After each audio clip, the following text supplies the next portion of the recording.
Hi, welcome to the Funding Blueprint Unlocking Startup Success, presented by StartHub. I'm Cody Goff, and today you're going to learn how really innovative FinTech startups can turn a healthy profit by helping people become more financially resilient, along with why maybe the best place to do that is in ignored or undervalued sectors, plus how you can identify those opportunities. My guest is Tahira Dosani, a venture investor and strategist with significant experience in VC, PE, management consulting, impact investing, and operations. She's currently managing partner at Resilience VC, an early-stage embedded fintech fund investing in scalable startups that drive returns and resilience in the United States. She's also passionate about changing the flows of capital to reach startups, entrepreneurs, markets, and sectors that are ignored or undervalued by traditional investors. Tahira is based in Washington, D.C. And to start our conversation, I asked her to talk me through how she looks at resilience when evaluating a fintech startup, beyond just the startup founder and their team. Enjoy this conversation. It's a great question. And we think about resilience in a pretty specific way. And we definitely focus on resilience at the founder and the company level. But we also think about resilience for the end user of the product that the startup is building. We want to invest in companies that are building products that drive financial resilience for American consumers and small businesses. We want to, we're in a moment in America today where more than 70% of Americans are not financially healthy. More than 2/3 of the small businesses in this country don't have access to the financial tools that they need to build and grow their businesses. And so we see building financial resilience as really core to better economic equity and outcomes in this country. So when we talk about financial resilience for the end user, we're talking about three core things. One, financial resilience comes from having more net income. So that can be more earnings or it can be lower expenses, right? So things that help people generate more income or reduce their expenses. Secondly, when we talk about financial resilience, we talk about risk mitigation and recovery. In people's lives, for both individuals, for small businesses, we all move along, we scrimp, we save, we work, we build up, we generate income over time, but then something happens, an adverse event hits. And these can be big things. It can be COVID. It can be things that really take us by surprise, or it can be the more everyday set of shocks. It can be a car breaking down. It can be someone in your family getting sick. It can be a job loss. It can be, a storm that results in flooding in your business, right? And these events, if you don't have ways to mitigate those risks, if you don't have safety nets under you, if you can't easily recover from those shocks, it can be really detrimental. So the ability to mitigate and recover from risk is a critical part of financial resilience. And then the third piece of financial resilience for us is the ability to build wealth and assets and move out of poverty to accumulate wealth over time. And so there we think about, asset ownership, things like home ownership, things like education and skill building are part of asset building. But also, savings, investment tools, retirement savings, all of those types of things can be part of that long-term wealth and asset building category. So when we talk about financial resilience, we're really talking about fintech startups that are building products that deliver financial resilience to their customers. Now, your point, Cody, was about the startups and the founders themselves. And that's absolutely another level where we want to see resilience.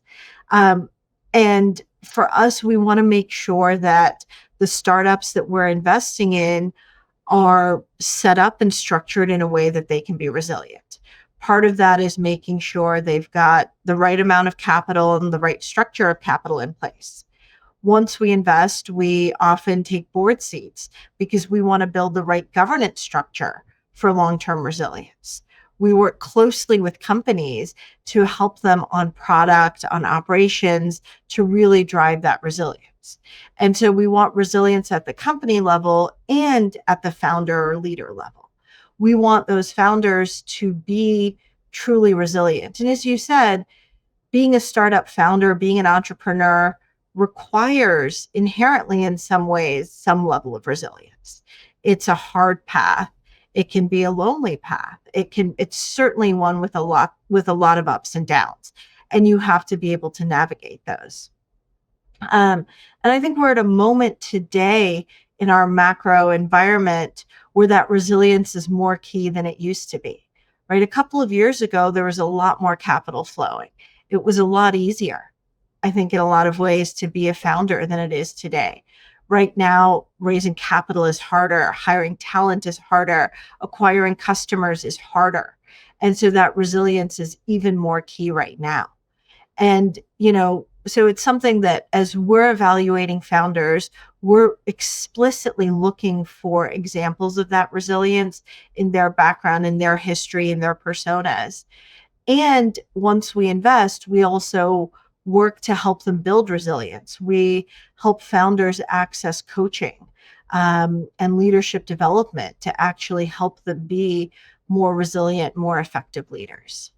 So kind of in short, when you talk about resilience, you're talking about how it can help the end user get more earnings or lower expenses. So basically more income. It can refer to risk mitigation and recovery, or the ability to build wealth and assets and move out of poverty. So economic or social mobility. So having said that, could you give me an example of one or two startups in your portfolio or that you've worked with in the past that did a really good job of showcasing that resilience and how they did it? Yeah, I'll give you a couple of examples. One is our at least as of now, our most recent investment, a company we invested in a couple of months ago called Earlybird. And Earlybird is a platform that helps families save and invest for their children's future. The majority of families in this country aren't putting away money for their children's futures, and Earlybird makes it incredibly easy for them to do that and easy for them to engage their own friends and family to also contribute by leveraging social and emotional moments in a child's life to help generate that community financing. And ultimately, Earlybird wants to address, help build generational wealth for families. And so by providing a platform that is incredibly easy to use, that in fact is targeting families very early in the journey. One way that they acquire families is they work with baby registries to be a default cash gift provider on those registries. So they can actually set up and start to fund an account for a child before that child is even born, which is really incredible. And then, the parents will contribute. Parents can engage friends and family to contribute. I have a nephew, and, I know that being able to help contribute for his future is something that's really exciting for me to be able to do. And so finding ways to really engage friends and family in that contribution ultimately is asset building. And we think that's really critical. Yeah, I have not to jump in, but I have a 3-year-old and a 1-year-old. I just pulled up Earlybird, 75,000 plus families and children's and growing, $6.5 million assets under management. Yeah, that's my homework after this is to check out Earlybird. So thank you for sharing that. Please do. And let me know if you have any questions. I think it's a really fantastic product. And, when we, as part of our investment process, we always talk to customers, right? And I was doing a handful of customer interviews and I heard over and over and over, like, I don't need friends and family to give me more toys that I don't have space for in my house that my kid's not going to play with after a month. But them contributing to my child's financial freedom and future is incredible. And so not just for the parents, but really bringing in that entire community is incredibly powerful. So take a look. and happy to talk to you more about it. Awesome. I'm literally planning one of my kids' birthday parties as of this recording. And my wife is like, how can we keep more toys out of the household? So Set up an early bird account, throw that early bird QR code on the invitation, and it's easier for you and for all of your guests. amazing. I love that. I love that. And what's great is, as they contribute, they can record a video clip, something like that, that actually connects with their contribution. So that as when your child gets older, when they get this money that's been set aside for them, they also get the videos, the pictures, the clips from that journey of everyone that's contributed. And that's really special too. It's really a time capsule of the journey of this of their childhood and their growth. Uh, for those not watching on YouTube or Spotify, you're just listening. My jaw just dropped. Because yeah, that's really cool, and that's very clear example of a great ability to build assets and improve economic and social mobility. So that's early bird. I can't sing its praises high enough, and I haven't even used it yet, but it sounds great. But you also said you had another example of a startup that you wanted to highlight. Yeah, another incredible company in our portfolio is a startup called Alice, and they help hourly wage workers better access pre-tax benefits on a real-time and contribution-free basis. So and Cody, remind me where you live. You said Chicago, was that right? Yeah, just outside Chicago. Yeah. So, in a city like Chicago, where a lot of people take the L to commute, right? There are employers that will offer employees a way to buy their monthly commuter pass or subway tickets on a pre-tax basis. So they can go through their employer, they can pay $100 at the beginning of the month and get that commute card on a pre-tax basis. But if you are an hourly wage worker working at, in retail and hospitality at a restaurant, one, you may not know how much you're going to use public transit that month because you're working different shifts, different hours. And maybe, at certain seasons you have more transit than others. So you may not know if the monthly pass is worthwhile. Secondly, you just may not have the $100 up front to be able to spend. And so then if you're spending $2, $3 for each ride, you're spending that money, but you're not getting any tax benefit of that commute because no one's really capable of handling pre-tax on a real-time basis. And that's what Alice does. So they go through your employer to sign you up and integrate with your payroll. And you link your debit or credit card with them.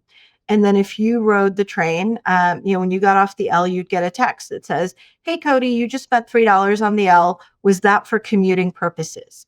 And if you say yes, you'll get 30% of that back on your next paycheck because it should have been pre-tax.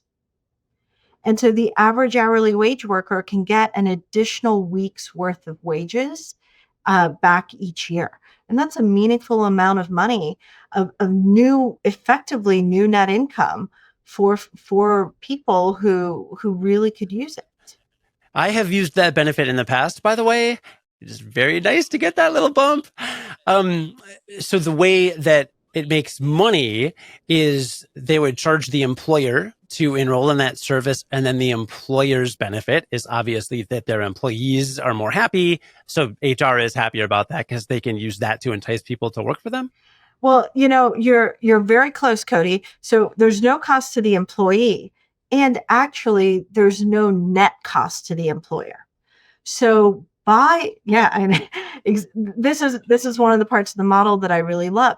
If an employer is paying that employee on a post-tax basis, they're paying payroll taxes, 8% of payroll taxes on that money. If they're paying that employee on a pre-tax basis, they're not paying that payroll tax. So what Alice is doing is essentially taking that savings in payroll tax, and that's what they take as their cut. But there's no incremental cost to the employer. So it's an incredible win-win-win situation. That is brilliant. That is brilliant. Another trend from investors that I've talked to is, like who's paying for it? That's always a pretty big question. And if the end user is not the one paying for it and the people distributing it to the end user are not the one paying for it, then like you said, that's pretty much a flawless system right there. Yeah, we're big fans. So, so models like that, right, which help bring more money in, help people build assets, but in ways that are really scalable and really profitable. That are, both these examples, I think, as you've heard, are examples of real product innovation, of identifying market failures where, real time contribution free benefits just aren't available for most people, especially for people who don't have the ability to prepay for those benefits. So let's figure out a way to address that, right? Let's find a way to make it easier for families to save and to help others contribute to their children's futures. Let's build a product that's custom built for that. And so the product innovation is fantastic.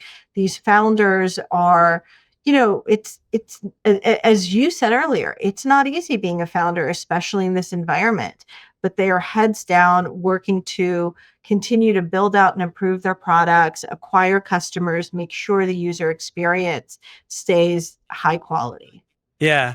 I feel like you answered a bit of this already, but I know you're an advocate for helping flow of capital reach ignored or undervalued sectors.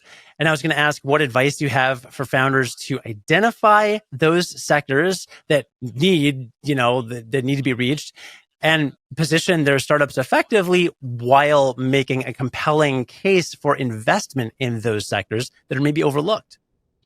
Well, I think one thesis that is core to our investment approach at Resilience VC that might go against, a more prevalent grain of thought is that you can build a very scalable and profitable business by serving lower income consumers, by serving smaller businesses.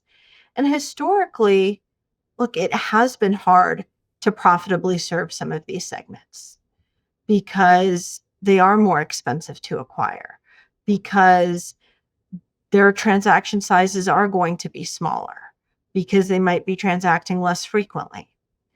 But we are now at a place where technology can enable us to profitably serve these customers because that technology can bring down the cost of acquisition and the cost of servicing these customers. And we can fundamentally transform the cost curve to serve them, which makes them more profitable. And because these are massive market segments, right? As I said earlier, 70% of American consumers are financially unhealthy. That is a huge market. If you can figure out a relevant, quality, and affordable product for that market, you're a first mover in a massive, massive market. There's huge opportunity to then scale your business and grow it in a way that is incredibly profitable and lucrative while creating massive impact. And so, my advice to founders would be to say, where are the gaps? What are the segments that are not being served effectively?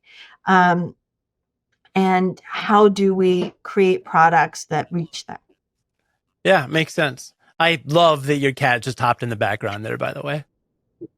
She jumped on top of the shelf next to me where she just like sits and looks down on me. It's honestly one of my favorite parts of remote interviews. Cat cameos. Who doesn't love those? So anyway, let's broaden out to startups generally. Let's look at the fintech landscape. It can be crowded. Like you said, there's less capital going around. So how do you advise founders to differentiate their startups? And not just the tech, but just in terms of creating meaningful social or environmental impact. Yeah. Well, look, fintech as a category certainly has seen a lot of attention over the last decade plus, right? Um, and in many ways, the landscape is crowded. But as I was just saying, there is still a dearth of folks serving key segments of the population that still remain underserved. There's a lot of people fighting to serve that 30% of the people in this country who are financially healthy and wealthy. There's this huge, much larger part of the market, though, that's much less crowded. And so focusing there is differentiation in and of itself. Um, and and then on the tech side, I will say I see a lot of examples of, well, we built this really good technology and now we're searching for a problem for it to solve. And I think really focusing on starting with the problem, starting with what you're trying to solve, and then figuring out what is the right tech to solve that problem. Not just, I want to build something in DeFi or crypto and apply it wherever I can, but really starting with a deep understanding of the customer. Who is this customer? What are their challenges and pain points? What are their needs? What are they willing to pay for? What are their cash flows like? Are they stable? Are they spiky? How do we structure our product and how do we price that product for this segment effectively? Um, when you have, when you're able to do that, you get to product market fit much faster. Got it. So I'm curious, what are the common oversights or missed opportunities that early stage founders maybe miss that they should be focused on a little bit more early on? Yeah. So, at the early stage, it is early. We don't expect you to have everything solved or figured out. What I want to see is at the early stages, fundamentally, I'm trying to answer three core questions. What's the market need or opportunity for this product? Is this the right product or service with the right business model to address that market need or opportunity? And then three, is this the right team to execute on that? Right. And so at the early stage, it's really about showing me that you understand your customer well enough to be able to convince me of the market opportunity. Two, and I recognize that early on, there's going to be a lot of things that aren't defined fully, that are going to evolve, etc. But what I want to see is that you're building your product in a way that makes sense. It's priced in a way that makes sense for the customer and can be scalable for you. Um, and that your unit economics make sense. I don't ultimately your financials are going to evolve significantly over time. But if I look at the unit level in your business, um, can you acquire one additional customer or sell one additional unit of your product profitably? And that's, at least covering all of your variable costs. And that becomes really critical for us to look at the early stage. Um, and so, I would say deep customer knowledge and then being able to to leverage that into some early traction with the product. Cool.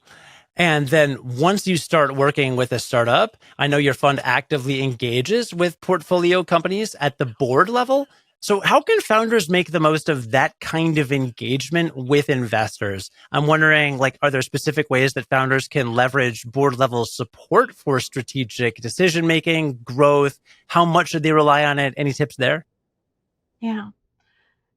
At the early stage, I think one, the role of the board is just to make sure that there is strong governance in place. Again, this is more specific to the moment that we're recording this, but we've just seen what happened with OpenAI when the board structure and the governance structure was not as effective as it could have been.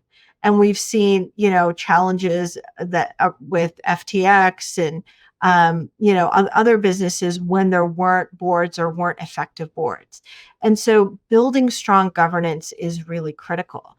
And so letting investors come in and help founders create the right governance, the right structure, the right documentation becomes really important. And then certainly leveraging the board to think about strategic decision making, to think about growth, as you said. And, here part of the way you leverage your board is going to be very dependent on who's on your board. And so, beyond just engaging with the board, thinking about who are the right set of investors to bring in and what are their capabilities? How are they complementary? How can they provide support in the variety of areas that I'm going to need them? And so building a cap table as a startup that ultimately brings in the right set of folks that can help you in various ways. And then once they're on the cap table, once they're on the board, asking them to help in the ways that you need. And the thing is that investors can only help if they have clarity on what's happening in the business. And so this is where regular updates, reporting, and transparency become really critical, because we can only help based on what we know. Interesting. I'm thinking about founders versus co-founders when working with boards. Do you find one type is easier to work with? What other kinds of differences in the types of collaboration that you get with them? Anything you want to speak to that a little bit? I think there's incredible businesses that have been built with solo founders and incredible ones that have been built with co-founders.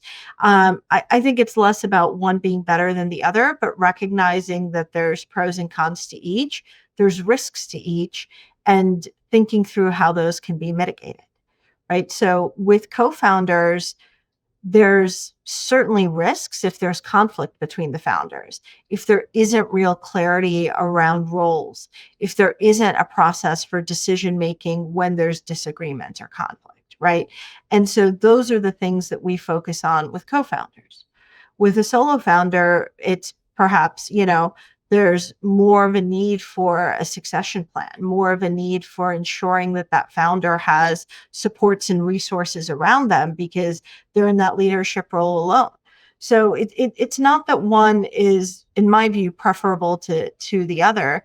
It's just that with whichever one you have, there's risks that come with it, and thinking through what to look for and what to put in place to mitigate those. Well, Tahira Dosani is managing partner at Resilience VC. You can learn more about Resilience VC at resilience.vc. Remember, founders, be resilient, have resilient teams, but also help other people achieve financial resilience. I think that's a great goal. And Tahira, best of luck to you and your portfolio companies. I really appreciate you joining me today. Thanks, Cody. Have a good one. Thanks. I hope you enjoyed our conversation. If you're like me and you have kids and you care about their future, then check out Early Bird at getearlybird.io. The Funding Blueprint is produced by me, Cody Goff, with audio and video editing by Sean Patel. If you're looking for exceptional sound design or audio-video production work, then get in touch with Sean at seanpatel.com. And if you're looking to take your B2B podcast to the next level, then drop me an email. You can contact me at cody@academicpodcasts.com. Thanks for joining me today. I'm Cody Goff, and I'll talk to you next week.